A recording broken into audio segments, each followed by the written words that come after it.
Um, let's start our session with 3 Omkars and prayer, and then I'll introduce Dr. Megha, and then we'll have her start the session. So we all can be comfortably seated. Close your eyes gently.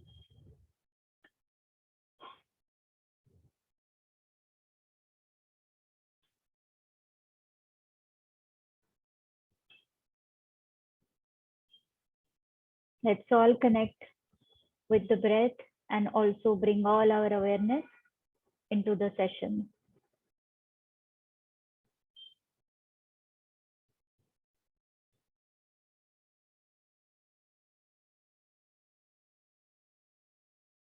We'll chant 3 Omkars and Sahanavavatu. Oh.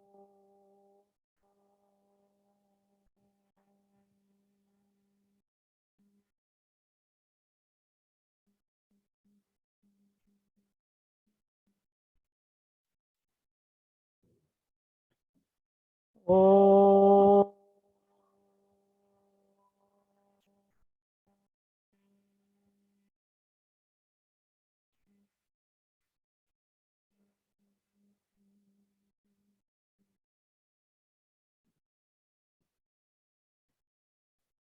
Oh.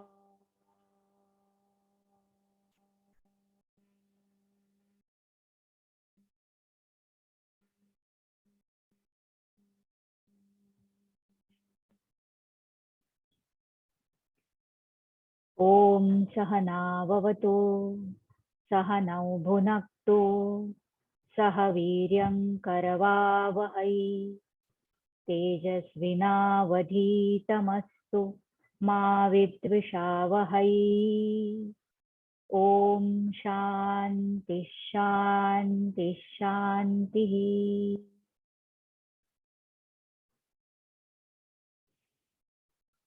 Slowly open your eyes. Okay. Welcome everyone to this 10th session of Yogaarthi, and I especially would like to welcome Dr. Megha. Namaste, ma'am. Namaste.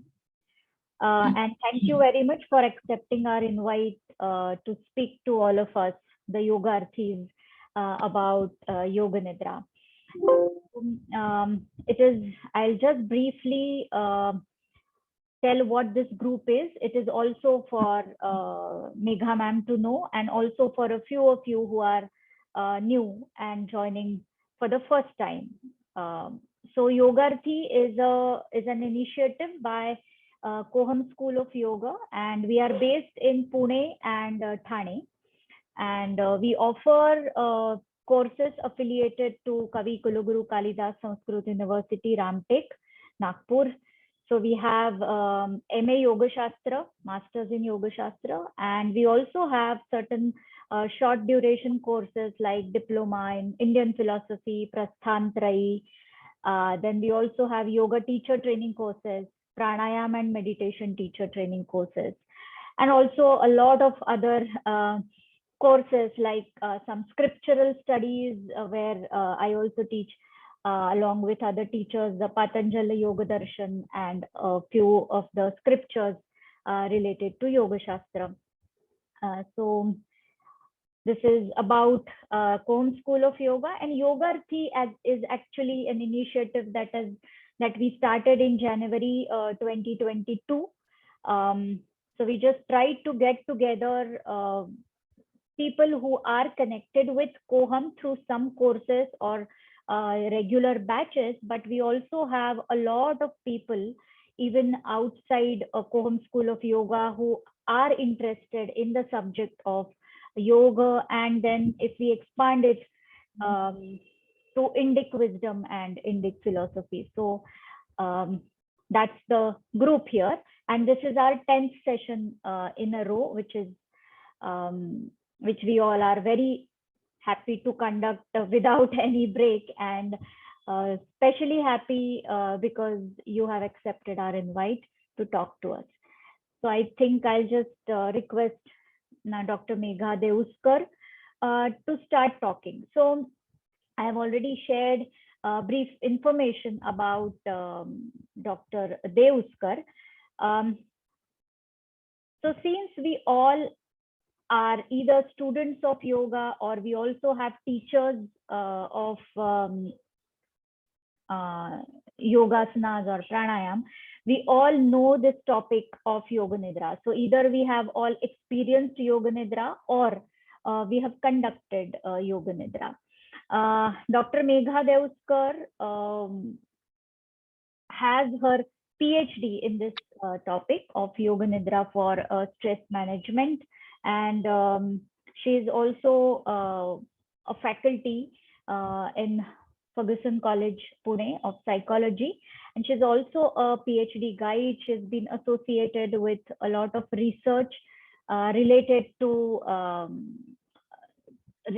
this topic of yoga nidra, and has also published papers related to this topic, research papers in different journals. So over to you, Dr. Megha. Thank you once again. Okay, thank you for that introduction, Sujata ma'am. And would you like this session to be entirely in English? Yes, English, Hindi, because I don't, because we have people who don't understand Marathi. So Marathi. English, Okay. Okay. Okay. Fine. Fine. Okay. So really thanks once again for that introduction, and also thank you so much for giving me this opportunity to connect with Koham School of Yoga, all of you people who are genuinely interested in learning something about the Indic systems. And it's a very big pleasure for me to be interacting with all of you today evening. So really thank you. And I would like to share a little bit about my journey with Yoga Nidra, how it has been and how I came into this field. And I would also like a little bit of interaction in the session, though not much because we have about an hour with us. So I'll try to explain whatever I have, and then we'll also have some time for question answers at the end. But even during the session, as much as I have been teaching in this field, I know that to keep everybody's attention sustained for an hour. And please be ready to unmute your laptops and interact if you feel like sharing anything. So personally, my journey with Yoga Nidra began around my 10th standard. So there was a certain crisis in my family which led us to explore yoga actually. So it's many times that happens, so that you go through some kind of a family crisis, and then when nothing else works, no medical systems work, nothing works, then you turn finally to these Indian philosophy or Indian psychology systems. And that is how my family turned to yoga. We went to Yoga Vidyadham consecutively for several years to attend these month-long residential yoga courses, and that is where I came to know about Yoga Nidra. Every day we used to practice Yoga Nidra, and that is how my interest in Yoga Nidra grew. I was realizing as I was practicing it every day, that there was a certain shift in my mental set. I was becoming less anxious, more confident, and this is something that usually doesn't happen. Like basic traits of personality don't really change, but this was happening. It was like a very gentle change that was coming from within. And so by the time I finished my education, my master's in clinical psychology, I was pretty sure that I wanted to take this up as my topic for PhD. Now, I was very lucky to find a guide in Pune University who was very open to something Indian as a topic.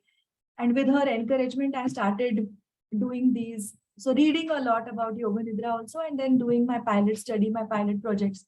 One of those small things that I want to share with you all is my first pilot project before my PhD project happened in my own school. I approached my own school and they asked me to do Yoga Nidra sessions with 9th standard students.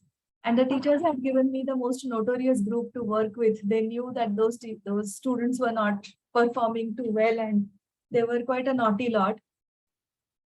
And I used to go, and I got a full semester long project, so I could do yoga nidra sessions with those students for an entire semester. And what happened was, by the end of that semester, the teachers, of course, told me, and we had evidence, like we used to map those academic achievement scores and everything also. So there was a definite improvement in those children's academic achievements also. But more than that, there were these female students who approached me and who told me that they had also become less anxious and they were also feeling more confident. They were facing exams much more confidently. And that was very encouraging for me. So after that, then I started doing my projects in different organizations. One of the organizations that I worked with, Yoga Nidra, was Persistent Software Systems. And there also we had tracked the oxidative stress levels of those people. And sure enough, they came down.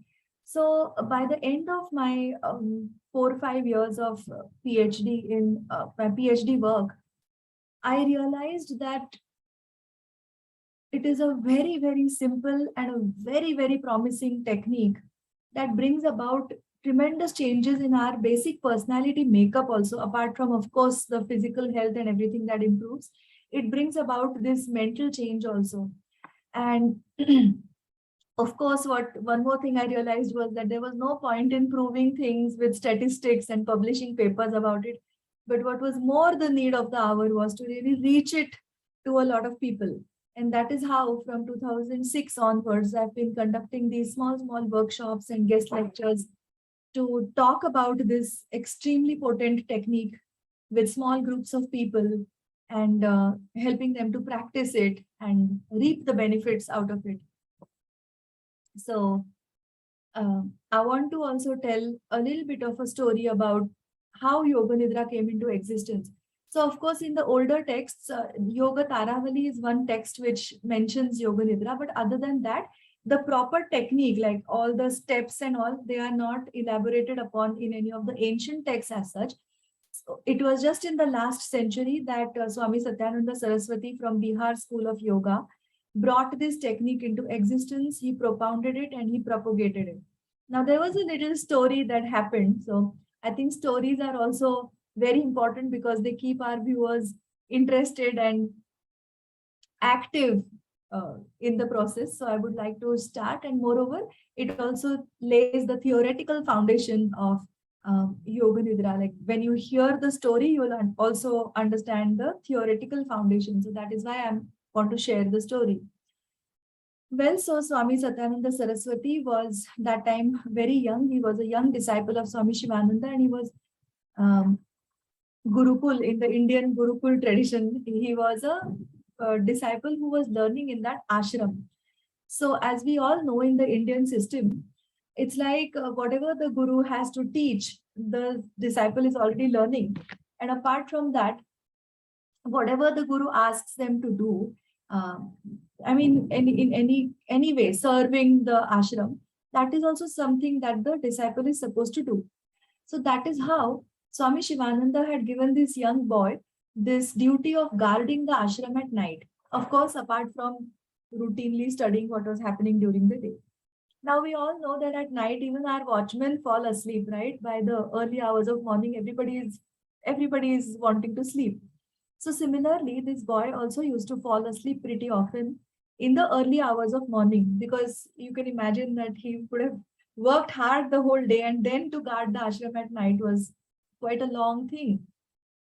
Now, one day, there was this huge ceremony, a big function happening in the ashram, where small groups of gurus and disciples had gathered together to chant different things that they had been taught, like some rujas, some parts of the Vedas and stuff like that. Now, in particular, there was a group that was chanting something which this boy, who was not yet, he had not yet earned the title of Swami Satyananda, but he was a young boy, and he was listening to all of that, and he felt that he kind of knew everything by heart. So before they said the next line, he could almost predict what they are going to say. And then he started wondering whether this has been ever taught to him by his guru, but he couldn't place it. He couldn't understand why he knew something by heart, something that he hadn't formally learned.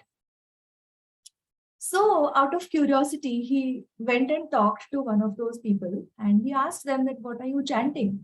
And they got talking, and by that person just told him that we come here, early hours of morning by 4:30. We usually come to your ashram to practice the chants. And suddenly it struck him that something is happening at night. So even though he is sleeping, something is happening in that sleep. So his brain is learning something even while he's sleeping. And that was something intriguing for him. So he knew that it was falling on his ears when he was kind of sleeping. But by that time, his system had, or his brain, you can say, had learned it by heart. Okay. Now, because he was too young, he just made a mental note that this has happened to him, but he didn't really take it forward then. Now, at this point in the story, in my narrative, I'm just taking a little break because this is where we understand the first basic principle behind Yoga Nidra, and that is that we all have a faculty which we call the unconscious mind. Now, what happens is many of us, because we have always learned in Western systems, we usually happen to think of the unconscious mind as something which is like psychoanalytical Freudian stuff, which says that the unconscious mind is basically a vast storehouse of everything that is dark and negative, and where our demons hide, and which, things that make us feel extremely guilty or extremely scared, or something that we don't want to acknowledge about ourselves, or that resides in the unconscious. That is our notion. But actually, that's not so. The unconscious mind is a vast, tremendously vast space where psychic energy of a very different kind resides. Now, all of us have had one time or the other in our life some glimpse of the fact that our unconscious mind exists, and also the fact that some amount of learning is going on. So I just want to ask all of you, my audience, a little question here. And please feel free to unmute yourself. Even if I get one or two responses, I know that you are listening to me. Has any one of you had this experience that you did not set an alarm for a particular time the next morning, but say you had to wake up at 5:30 and you slept nicely throughout the night, not like you kept getting up every hour or so, but when you got up after a sound sleep, it was exactly 5:30 or whatever 6. Has anybody had this experience? Yeah, Vandana, Prajakta, yes, thank you so much. It's not disturbed sleep, no? Yeah. Renu, I can see a lot of people answering. Yes, Vinaya, thank you so much. So all of us have had some time or the other. Yes, I can also see some raised hands. That is really nice. So we have all had this experience that we get up at that exact time without setting an alarm. Now, if you were sleeping, as in if you were fast asleep, then who knew that it was exactly 5:30? And it is usually like not a minute less or more. You get up at exactly the time that you had told yourself. No, so yes, yes. 1 minute, Dr. Sandesh is saying in my exam. 1 minute, I'll just go to the chat. There's something interesting coming here. In my exam, I never get up morning, but when I tell myself get up at 5:30 is exactly time. Yes, nobody gets up for exams, especially when I want to wake up my kids early morning. Okay, great.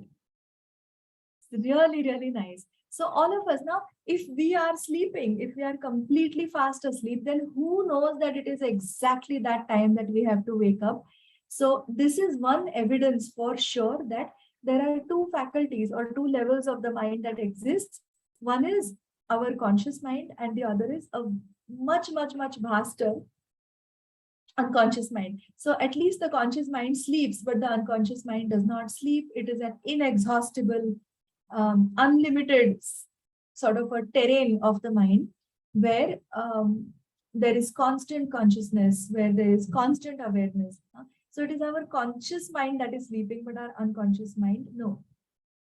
Now, another evidence is, has any one of you also felt that um, if you have hummed a tune to yourself, or if you have said a, say, a shloka or some kind of a tune to yourself, the last thing before you went off to sleep, do you keep humming the same tune the whole of the next day? Yes? Yeah. So that's another, yes, lot of people, Sushama, Nikita, I can see a lot of people. Yes. So why does that happen? Again, because the conscious mind is now going off to sleep, but there is some kind of a message that has gone deep down in the unconscious, and from where it is coming, and it's coming back to us. Okay. So each one of us has experienced that there is a vast storehouse called the unconscious mind. Now in India, uh, we have never, in our Indian traditions, we have never looked at the unconscious mind as a storehouse of something that is dark and negative, and where all the guilt or all the fear or all the negative emotions sort of lie stored. But we have actually looked at it as a much, much, much more positive space. Now, let me tell you how that concept is in India. So, if you think of how your life began, so you were when you were conceived, actually you were just one cell, okay, but that cell had all the knowledge within itself to divide and multiply. And it was not just simple division, so it was not like just one cell became two cells and two became four and four became eight, but it was like a very, very beautifully orchestrated, a very, very wise kind of an expansion. So what happened was, within a few weeks you had that cell knowing that, okay, I have to make a little heart. That little heart has to have two auricles, two ventricles, the vena cava, everything. So by the time the pregnant mother goes in for her first checkup, with the help of that instrument like an amplifier, they can actually hear the beating of the baby's heart, So already that wisdom has made that heart come into reality. And then we can also see the growth of a little brain, the spinal cord, hands and legs and everything, which is actually very, very, it's beautiful and it is miraculous to watch. Now, that wisdom, which is pent up in the very substance of us, like each and every cell has that tremendously vast intelligence. That intelligence is what we call the unconscious mind. So that intelligence completely knows how to run the body, how to make all the systems function. So for instance, we have never had to learn to make our heart work, right? Or we never had to learn how to make our digestive system work. It is something that the body is doing on its own. It's something that is happening on its own. Now, in addition to that, we also have this conscious mind. As we grow older, we develop a conscious mind, and that conscious mind acts as a sort of a guardian from where thoughts go in the unconscious mind. But the unconscious mind is more like Aladdin's genie. It just says, okay, your wish is my command, and I will execute whatever you ask me to execute. I'll make it happen the way it made this body happen from the time you were conceptualized. Similarly, it has the capacity within itself to make anything manifested. Now, what happens is, it is the conscious mind that puts all kinds of negative ideas into the unconscious mind, and then the unconscious mind says, okay, fine, your wish is my command. And that is how we have a lot of these negative states of human existence, like disease and decay and whatever else that is negative that happens. Now, the point of Yoga Nidra is, how do we bridge the gap? Like, what do we do? Um, how do we like make that conscious mind move away a little bit, so that this unconscious mind we can plant very, very positive thoughts and make them come into reality. That is the task. Okay, fine. Now I'll just go ahead in my story, and we'll also try to see what happened later on with Swami Satyananda Saraswati. So a few years later, Swami Shivananda took sannyas, and it was Swami Satyananda Saraswati who by that time had already earned the title. and he became the head of the monastery. And while he was leading the order, Bihar School of Yoga, there was a couple who approached Swamiji and who told Swamiji that we have a child who is not at all performing well in school. He keeps disturbing people. He doesn't want to go to school. He's pulled out of schools also. And generally, he's a troublemaker and he cannot concentrate and everything. So why don't you take care of him and why don't you shelter him and you do whatever you want with this boy because he is good for nothing. We cannot handle him. So Swamiji said, okay. And he took this boy in. And true enough, within 8 days, Swamiji completely knew why the parents were so irritated with him because he was something problematic. He was not able to sit in classes. He was not learning well. He was not able to grasp things, and he was also going about disturbing others. So all the teachers and all the students were also irritated with him. So at that point, Swamiji was wondering what to do. And at that point, he suddenly remembered that years ago, when he was sleeping, his mind had picked up something while he was also sleeping. Okay. And then he decided that maybe he should experiment with this little boy. So what Swamiji started doing was he used to make this child lie down and go to sleep. And he would sit there and he would wait till the child goes to this point where he is neither fully awake and alert, nor is he fully fast asleep. Okay, so there is this middle sort of a stage of sleep where uh, we may be disturbed by loud sounds, okay, but otherwise we are not able to concentrate actively on anything. So if we are trying to be focused about something, we won't be able to focus our attention. But if there is a loud noise, then yes, we are awake, that much we will respond.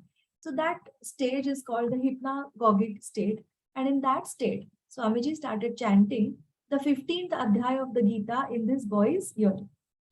Now, to his amazement, what happened was, in 8 days' time, all the teachers in the ashram started telling him that there is a remarkable improvement in this child, and he's so much more friendly and he's so much more settled. So खूप शांत झालाय. He's also become calm and he's also started making friends. Now, apart from that, one of the most amazing things that happened was Swamiji realized that this boy had learned the 15 adhyay of the Gita by heart. And that was the first thing this boy had learned. Okay. Now, again, I will come back to the theory of Yoga Nidra in a couple of minutes, but I just want to complete this story so that we understand what happened to this boy later on. So this boy is no one other than Swami Niranjanananda Saraswati, who is right now the head of Bihar School of Yoga. This child went ahead to become a great, great master who has done tremendous amount of work. So he has written books. He has a lot of his CDs and his audio records and programs. He has attracted students from not only India, but across the world. People flock today to see Bihar School of Yoga in Munger.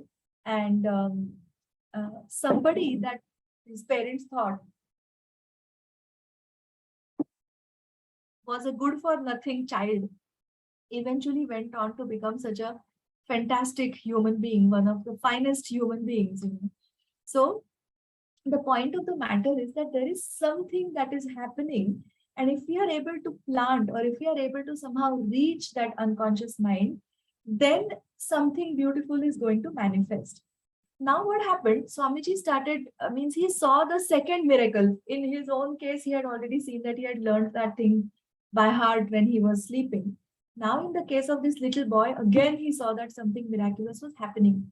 And that's how he decided that he's going to try and understand what is happening, or really try to learn what is happening in this process. Then Swamiji turned his attention to a lot of tantras and a lot of different practices.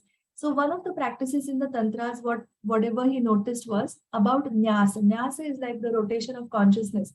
म्हणजे संध्या वगैरे करतात लोक त्यावेळेला ते करतात ना, असं ओम अंगुष्ठाभ्याम नमः असं करून they will take their consciousness, like they'll become fully aware of that body part and so on. So he became aware of nyasa as one of the principles. And also Swamiji learned that in the Indian way of looking at human beings or trying to understand human existence, we always talk about the 5 sheets or the 5 layers of human existence. And I'm sure because all of um, you all are studying yoga and you all are learning about the scriptures, I'm sure you have heard about this arrangement of the Pancha Koshas. Okay? So I will very briefly touch upon them. Now that the word kosha also means sheath. So if it is translated in English, it is sheath. Now what happens is the conceptualization is that all of us exist on these several levels. Each inner level is progressively more subtle and more powerful than every outer level. बाहेरचा जो कोश आहे तो स्थूल आहे आणि त्या मानाने आतला कोश सूक्ष्म आहे, त्याच्या आतला त्याच्यापेक्षा सूक्ष्म आहे. So it progressively becomes subtler, and also more and more powerful. Okay.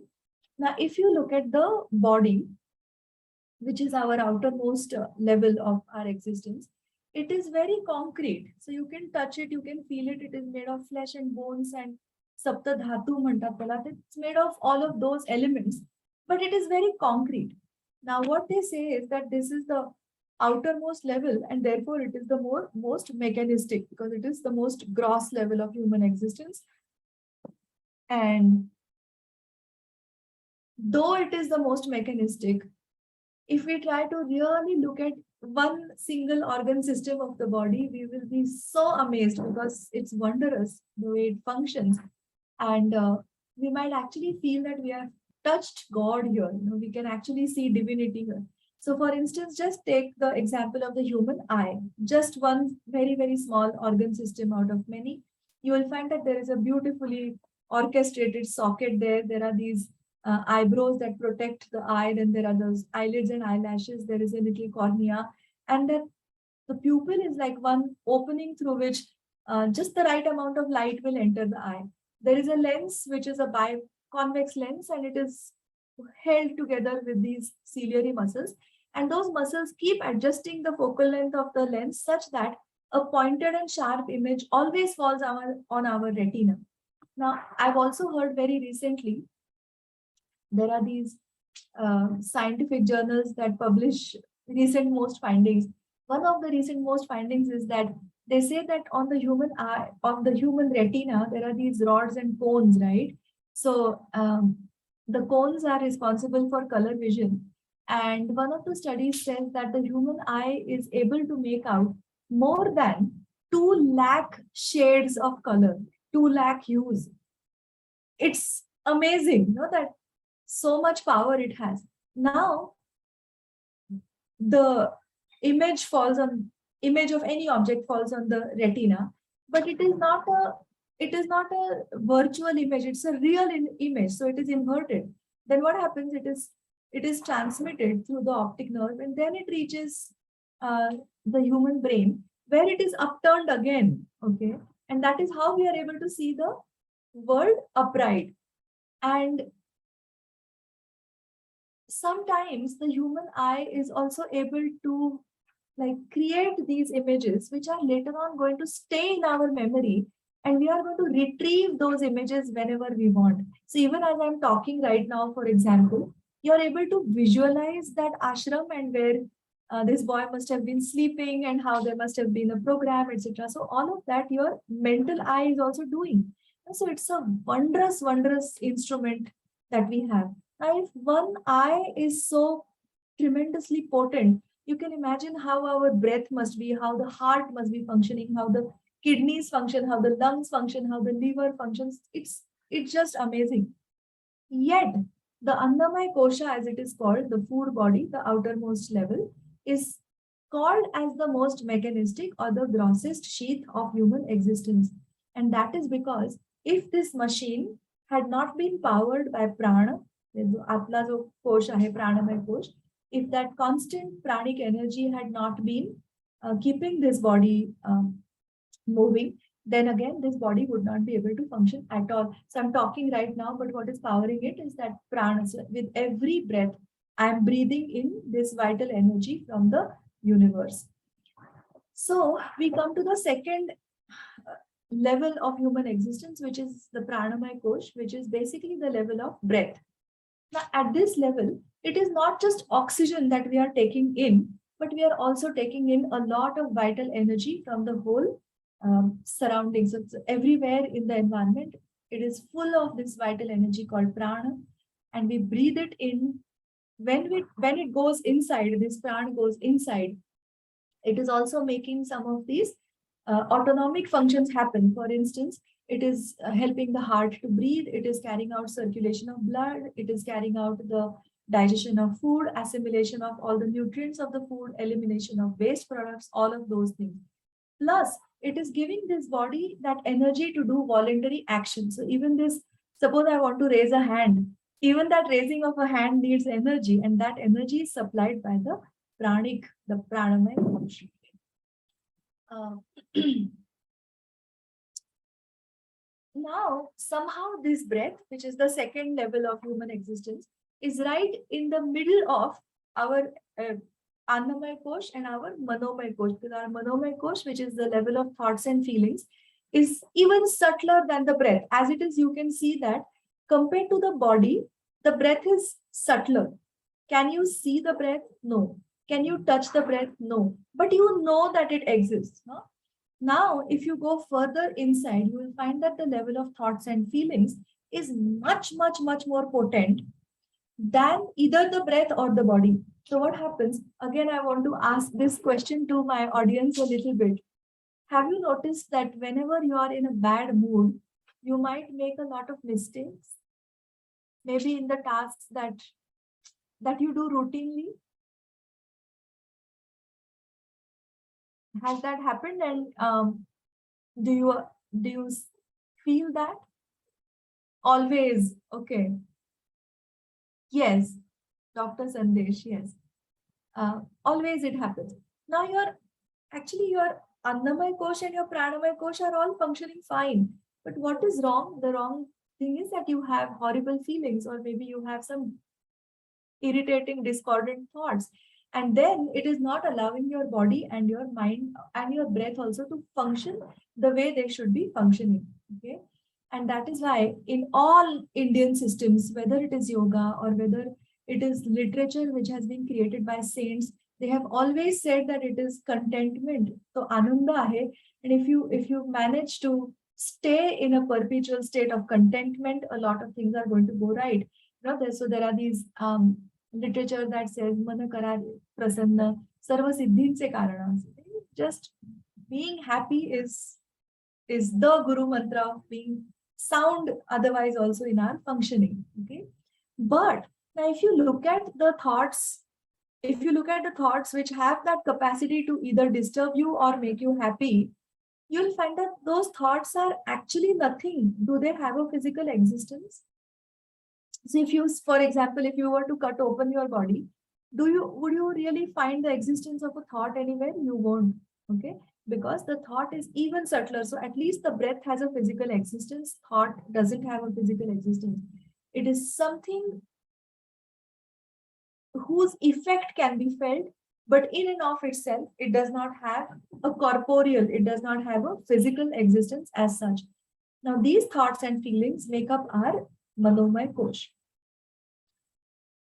Okay, now up to this, it is understandable. There is a body which is powered by the breath, and there are thoughts and feelings which actually make the body and the breath function beautifully. Okay. Now, so inside the mind, there is another level which we call as the Vijnanamaya Kosh, or in English, it is translated as the astral body or the psychic sheath. And this is where we also find that there are these paranormal experiences that many of us have. Some of us have a highly developed sixth sense. Some of us are very intuitive, others are not. But again, at least sometime in our life, we have all had we have all had intuitive experiences. We've all had experiences like telepathy or something. Sometimes there is a word that comes to us and we don't know where that word has come from. So personally, I just want to tell you an experience. When I was very small, I had never ever heard the word flamingo. Okay. But in one of my dreams, I had seen a bird of that exact color, and I was dreaming that I was carrying that bird as I was walking. And that word flamingo had come to me in my dream. And it was only years later when I actually came to know that such a bird exists. And when I saw that color, I was amazed that I had seen this in my dream many, many years ago. So such knowledge, like you don't know where that knowledge comes from. Okay. So it comes from that sheath within us, whose energy does not have any limitations of time or space. Okay. So it is a म्हणजे स्थल आणि काल दोन्हीच्या मर्यादा नसणं म्हणजे कसं ना, like we have, when we talk about limitations of space, it's like I'm sitting here and my family is sitting in the living room, but I don't know what they're doing because I'm separated in space, and I don't know what is going to happen in the future because I'm separated in time. Imagine that if I would have not had this limitation at all, then I would have access to all of that knowledge. So that psychic energy in the Vijnanamay Kosh of us has actually access to all of this knowledge. The only thing is that we don't enjoy constant access to it. We are it's not like we constantly have intuitive experiences. It's only once in a while, you know, sometimes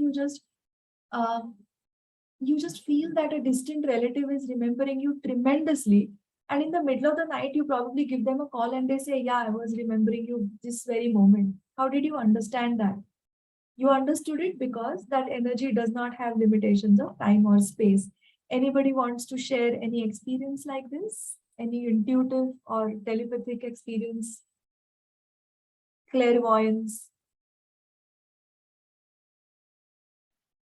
If anyone wants to unmute, you can raise hand and then I can give you permission to unmute. Okay. Yes, Manan wants to share. Manan, Yeah. you can unmute.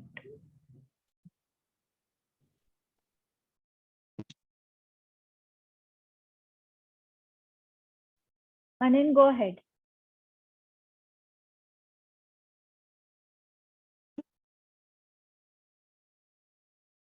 I think not able to. Okay, maybe they're not able to Dipali, unmute. you can unmute, Dipali. Yes, I don't know how relevant is this, but it had happened. Most of the time, it happens that कधीतरी असा एखादा अनुभव येतो की असं वाटतं की हे कधीतरी पूर्वी घडून गेलंय किंवा पूर्वी मी ते बघितलेलं असतं किंवा असं काहीतरी. So it happens sometimes with me. So I don't know how relevant is this with this topic. Yeah, the deja vu phenomenon. Yeah, right. Do we have time for like few seconds for one more sharing? Maybe. Yes. Shilpa Okay. Pimpalgaonkar. Hello ma'am. Yes, hello Shilpa. हा, मराठीत बोलते मी. हो. Actually मी pregnant होते. माझी म्हणजे 3 महिन्याची होती, म्हणजे प्रेग्नन्सी, आणि त्या दरम्यान मी खूप आजारी पडलेले. आणि त्यावेळेस मी ब्लड टेस्ट केले, कारण का मी भरपूरच आजारी होते. ताप वगैरे होता आणि अँटीबायोटिक्स अलाउड नव्हते बिकॉज आय वॉज प्रेग्नेंट आणि no. So like blood test झाल्यानंतर दुसऱ्या दिवशी ते रिझल्ट येणार होते.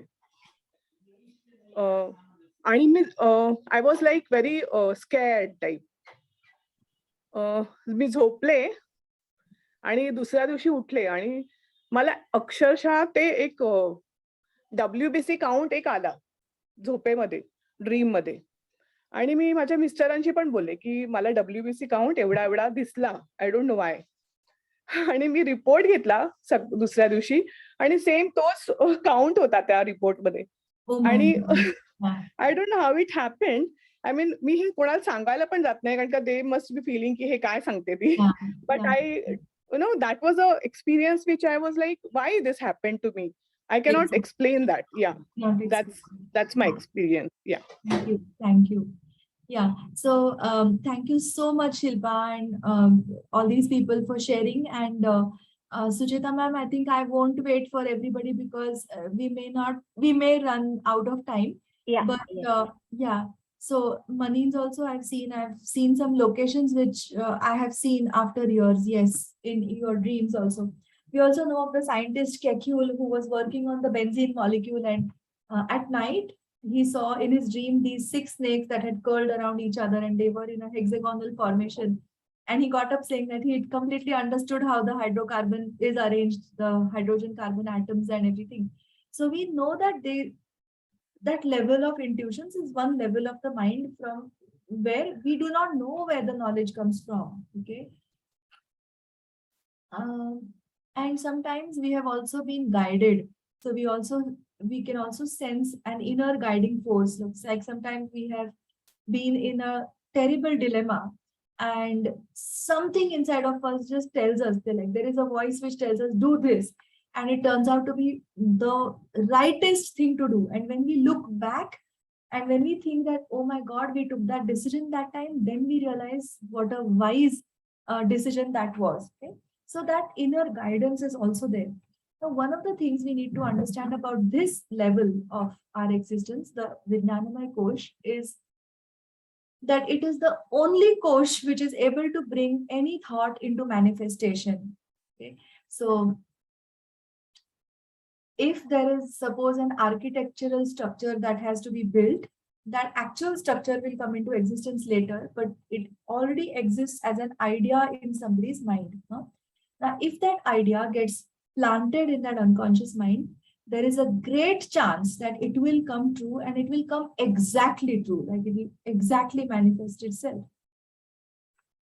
Now, Swamiji knew that it is because of that that these changes are happening. So in Niranjan Swami also, that same thing happened, that something very positive got planted in that unconscious mind, and that is why there were these changes in his personality. And so in Yoga Nidra, what we do is we try to go from one level to the other. So आपण अन्नमय कोशापासून सुरुवात करतो. We start with the food body, like our grossest body. Then we move to the level of the breath. Then we move to the level of the mind. But our greatest work that we are doing is at the level of the unconscious mind, or also the level of the Vijnanamay Kosh. That is where most of the work that we do in Yoga Nidra is going to happen. Otherwise, it is like the pose that we use is Shavasana, but within Shavasana, these are some of the exercises that we do to plant some idea in our unconscious mind. Now, what is this idea going to be? Now, these ideas can be different depending on the stage of life where you are. For instance, if you're a student and you are going to face a very important exam, so several months before that, when you start practicing Yoga Nidra, it is important to create a picture of how your study is going to happen, how you're going to go in the exam hall, how you're going to write that exam, and how you're going to succeed. So it's important to create that picture of whatever it is that you want to achieve. Now, different people, according to the stage of life that they are in, might have different goals. So, for instance, a pregnant woman might want to see a healthy baby come into existence. Somebody who has been, say, practicing for an art might want to see a fantastic performance they are giving. Somebody who is about to launch a project would want to see that everything is going smoothly in the project. And that is why Swami Satyananda calls this Yoga Nidra as a process of making a more conscious destiny, because you're going to plant that idea so deep down in your mind that it is from there that it is necessarily going to come true. Do we have you all heard about post-hypnotic suggestion?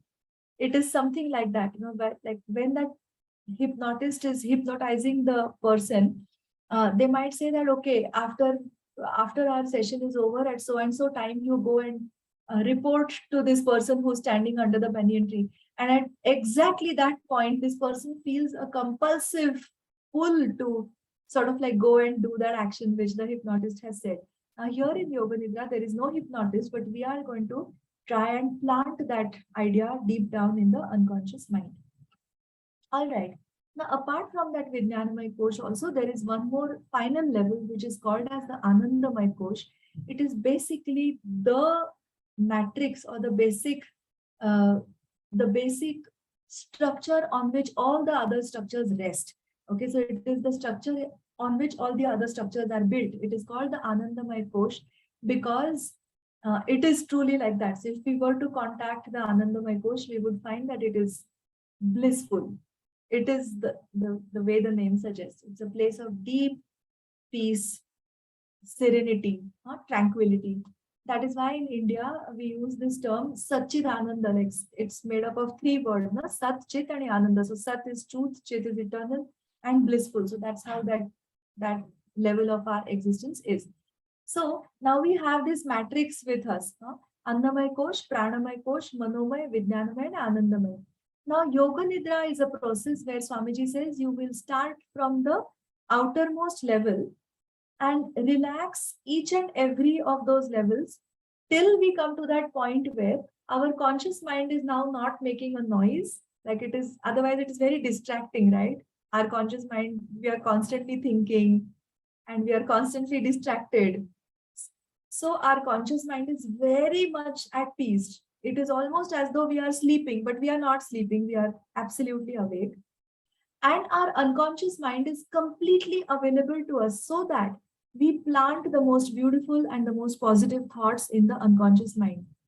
Then we take a little rest in the Anandamay Kosh, and then very, very gently, as much as we had gone in gently, we also come out to normal wakefulness. So that is the way Yoga Nidra is conducted. Now, before I tell you anything more, I just want to say a very important step of Yoga Nidra, which is called as the resolve. Tela sankalpa म्हणतात. It's called sankalpa. Okay. Now the sankalpa is basically a short and a very positive mental statement, which is not going to be longer than 6 or 7 words. It's just one sentence, which is framed in the affirmative, which is positive content-wise, which is about you, and it is about something that you want to achieve in your life. For instance, something like if you want any aspect of health, so let us say something like my blood pressure is normal, something like that. Very, very simple resolve. My blood pressure is normal. Now the thing is, this statement has to be prepared before you go into the practice of Yoga Nidra. When Swamiji has given a set of instructions. It is a sort of a guided meditation process where you lie down, you are in the reclining pose of Shavasana, and you are listening to these instructions. The idea is that when you start meditating, they ask you to look at your own thoughts from a distance, like take a step back and keep looking at your thoughts without identifying with them. But it can sometimes be very confusing and very frustrating because our mind keeps getting distracted and then we flow and we lose track, and it takes us time before we come back to concentrating. So here is a guided process where the instructions are coming. So your mind doesn't really wander. Even if it wanders for a few seconds, the instructions keep you tuned into what is happening. And you start with relaxing the body, then you start observing your breath, you relax the breath. Then even on the mind, Swamiji has given some exercises like you have to evoke opposite sensations like warmth and cold or heaviness, lightness, etc. in quick succession. Now the mind also is completely relaxed and detached and all of that. And your unconscious mind is fully awake and alert to whatever it is that you have to plant. So before you start practicing the rotation of consciousness, in the sense relaxing of your body, you first say this statement of your resolve. And again, after you creatively visualize whatever it is that you want to achieve, you call back the same statement in the exact same words, and you visualize it and say it to yourself with feeling and emphasis. Now this practice, according to Swamiji, helps that statement of the resolve to get fully imprinted on the unconscious mind. Then you take rest and slowly, then instructions will be there to come back also to consciousness. So you will have to again come back to your breath, then become aware of your body slowly, and then without any jerky movements, without giving any jolts, you come back to consciousness. Now, there have been very, very important experiments which have been done with Yoga Nidra. Swamiji's own experiments have been majorly two. So one of them he performed with pregnant women, and he gave them that creative visualization that your baby is growing in a healthy and happy way, and you've had a painless labor and delivery. And it was a well controlled study. So he had a control group, he had an experimental group. What he found was that all the women in his experimental group who had started practicing Yoga Nidra a few months before their delivery delivered healthy, happy babies, and they had uneventful deliveries. So it was a very, very important experiment. Another experiment he had done was with people who wanted to free themselves from addiction. So he went to a de-addiction center and he performed an experiment. And there again, a lot of people with the help of Yoga Nidra were able to overcome their addictions, because if you keep struggling at the level of the conscious mind, you won't achieve much. But if that resolve is planted very deep down in the unconscious, that's how it is going to come true. Now this state where Swamiji says that, okay, you lie down and you listen to the sounds coming from a distance for a few seconds, then you bring your mind to sounds, just the instructions that you're listening to. It puts you in a state where your body is beautifully relaxed, but mentally you're not dozing off, you're not sleeping. And that state, hypnagogic state that it is called, also creates the alpha brain waves. So we all know that our brain has electrical waves going on all the time. When we are in a frenzied mental activity, it's a very high frequency, 13 to 14 cycles per second, which is a very high frequency brain wave pattern. We also have the much deeper pattern, so where only 3 or 4 cycles per second, that is the delta, and then interim theta we have. But it is the alpha state which is the most relaxing for the body. It is the most healing and the most rejuvenating, where there are about 7 to 10 cycles per second. And that state is created when you relax like this, when instructions are very slow and they are coming, you are just maintaining like a very, very gentle awareness. You're not trying to focus, you're not trying to concentrate, but you are awake and alert in a very relaxed manner. So that makes that healing possible. Half an hour of Yoga Nidra is so relaxing, because you relax every part of the body consciously, that it gives you a relaxation which is equivalent to about 3.5 to 4 hours of sleep. So it's very, very potent. People feel extremely energized. It's extremely helpful for hypertension or anxiety related problems.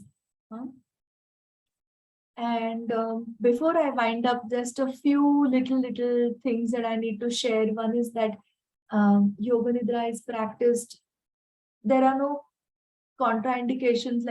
It's not like some sections of the population should not practice it. Anybody can practice it, but there are stipulations about when and where. So the place which you select for Yoga Nidra has to be sort of dimly lit, comfortable, but it should not be like a cozy bed. It should be like a mattress which is hard enough so that you stay relaxed, but you're not falling asleep that way. Even about meals. So you should not do Yoga Nidra soon after a heavy meal. But if you leave about 2.5 hours in between a heavy meal and your practice, then you can practice it. Otherwise, then during your day, you can choose a time which is your convenient time. So people prefer sometimes to do it from 6:30 or to 7 in the evening or something. So when they come back from office after a hard day's work, then they do this half an hour of deep relaxation, and then they face the second innings, their evening, etc. So these are just a few of the precautions that we need to exercise while practicing Yoga Nidra. So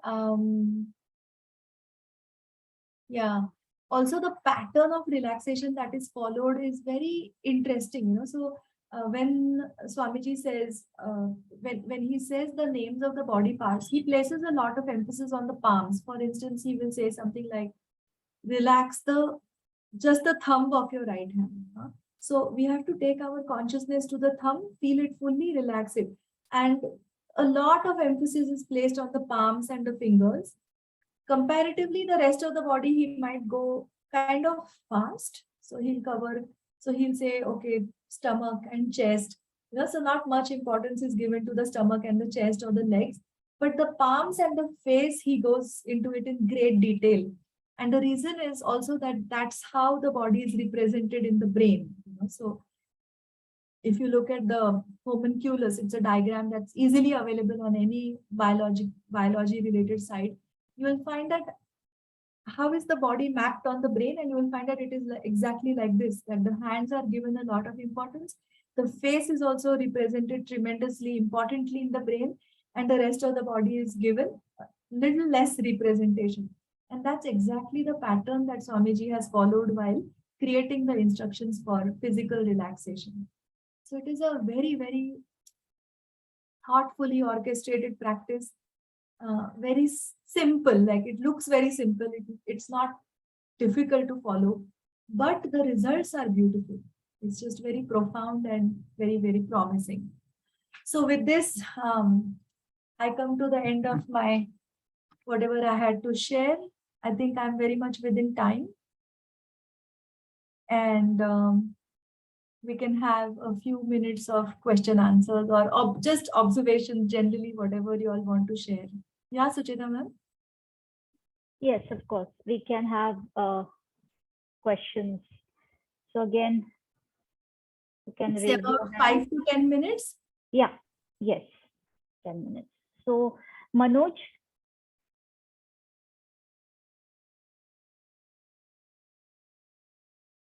you can unmute now. Are you able to hear me? Yes. Okay. Really nice session. I think the speaker has been very eloquent. It was kind of attaching to the session. We could not move even a minute. Thanks to you as well as thanks to Sucheta for organizing this session.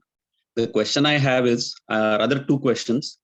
One is in the current world filled with all the gadgets and everything, if we are practicing Yoga Nidra or if we are instructing Yoga Nidra to any of our students, what are the ways or are there any equipments or those kind of things that are easily available that we can use to measure how things are progressing, if they are going in the right direction or not? And second is, do you recommend any documentation, any websites or any book to understand further about Yoga Nidra? Okay, yes. Yes, Manoj sir. So both of your questions I'll answer. The second question, let me answer that first. सोप्या गोष्टी पहिल्यांदा घेतो ना आपण. तर Swamiji's book is the most authentic book. He has written a book called Yoga Nidra. Currently, I think we have the 6th or the 7th edition of that book. And in a very, very step-by-step manner, Swamiji explains the process. He also explains all these rhythms of sleep. There are beautiful diagrams which have been given to show how the brain waves, even the alpha pattern of brain waves, is established during the practice of Yoga Nidra. So if I were to recommend you any book specifically for Yoga Nidra, it is Yoga Nidra by Swami Satyananda Saraswati. So this. Now the answer to your first question. There are two things that I want to share. One is that the audio tracks that are created for the practice of Yoga Nidra can be easily available and they can be downloaded on the mobile. Now, there are many versions of Yoga Nidra that are available in the market.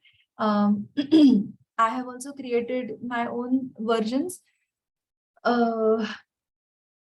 wherein I have followed all the principles of Swamiji only, but there are a few changes that I have made in the way the instructions flow. And it is it's an audio track which I can share with whoever is interested. And it is quite a heavy file, so I need to share it with you on Google Drive. But once I share, you will be able to download it on your mobile so that you can practice. Moreover, there are these instruments that are available now that track the quality of your sleep. So I have been working with an organization called SMITFIT, and they are very much into trying to understand. One of their projects is about trying to understand sleep patterns, and they have these gadgets which help us to understand how much time in the night we have spent in which rhythm, so how much time there were theta waves, how much time there were delta waves, etc. So such instruments, or instruments that allow you to monitor your heart rate or your BP. So there is also like a ambulatory blood pressure monitor. So these days, these gadgets are very much available to assess what is happening. So even when the person is practicing Yoga Nidra, you can assess what progress they are making.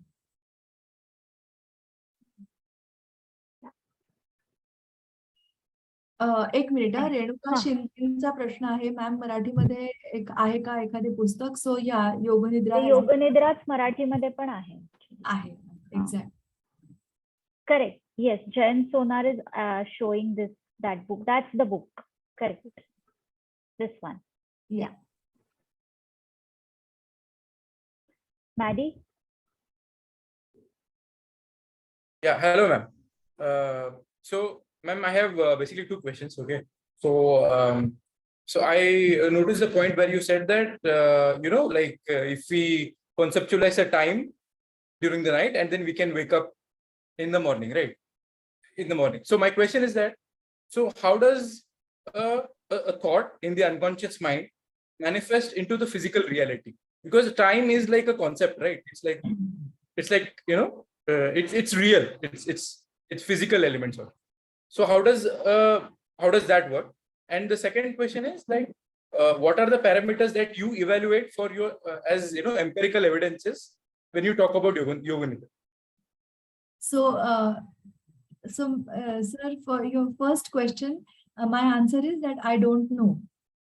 And yeah, I truly don't know. How does the thought come into manifestation? That I don't know, but it comes, that much I know, because I've experienced it. And beyond that, I can't comment on that at all. Your answer to your second question, at least for my PhD work, we had taken a combination of some physical and some psychological parameters. So the psychological parameters, there's a person called Jonathan Smith. He works at Roosevelt State University, and he has developed a stress symptoms inventory, which has several factors. So we measured things like autonomic arousal, anxiety, depression, interpersonal conflict, worry, negative emotions, striated muscle tension, things like that. That was like a before and after measurement. And apart from that, I had also tried to understand people's heart rate, blood pressure, and blood glucose levels also.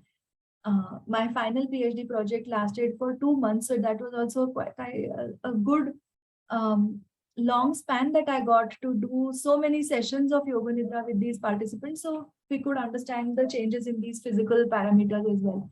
But there have been researchers across the world who have tracked a lot of other things. For instance, with biofeedback kind of instruments, they have tried to understand the frontalis muscle tension, then sometimes electroencephalograms have been taken, sometimes galvanic skin response has been tapped. So there are many researchers who are trying to work with a lot of different parameters. Oxidative stress levels, free radicals. A lot of people have tried to understand the benefits of not only Yoga Nidra, but other forms of guided meditation, guided relaxation, also using a lot of different assessments. Thank you, ma'am. It was very enlightening, especially your honesty about the first part of the question. Thank you. Binisha?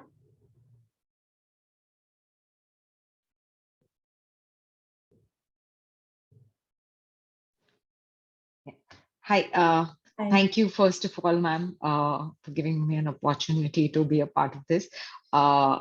It was immense learning. What I wanted, more than the question, I wanted to share the experience with others in terms of, ma'am mentioned the Vigyan Mein Kosha, Yes. and the intuition. So I have been a very intuitive person right from childhood.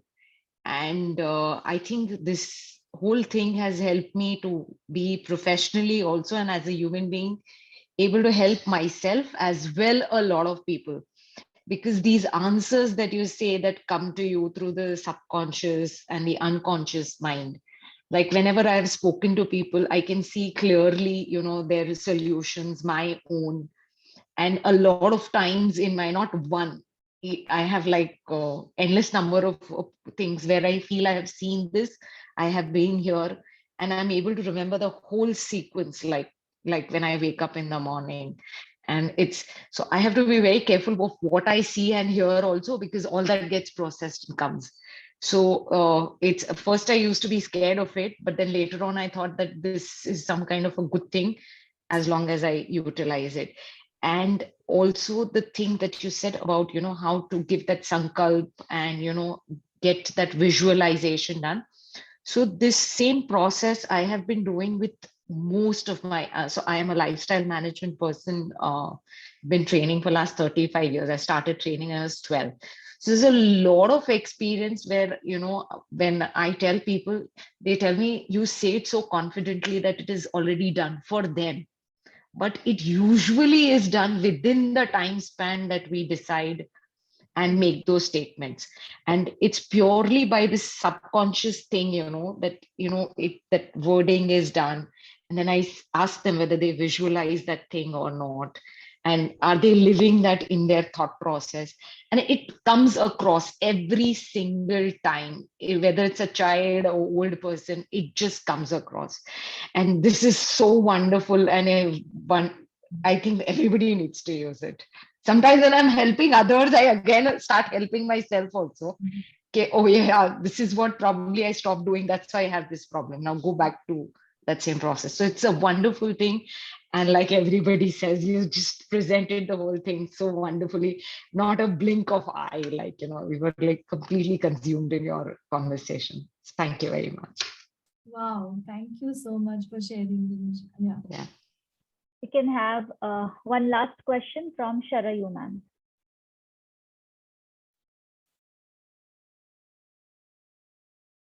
Unmute करू शकता तुम्ही आता.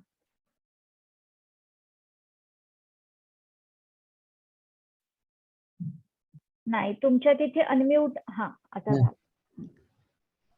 Totally unrelated question. Who was your PhD supervisor? Oh, it was Dr. Usha Ram. I was very fortunate. Okay. I thought so.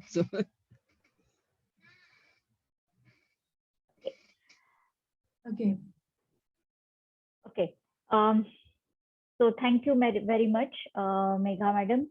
And I'm sure all of us were deeply involved, and her speech, the style of talking, the narration, the way she started narrating the story, and she completed it, and of course kept us engaged in the topic, shows that how passionate she is about the topic itself, and also her thorough study in the topic. So thank you very much, Megha ma'am, for accepting our invite once again and coming here.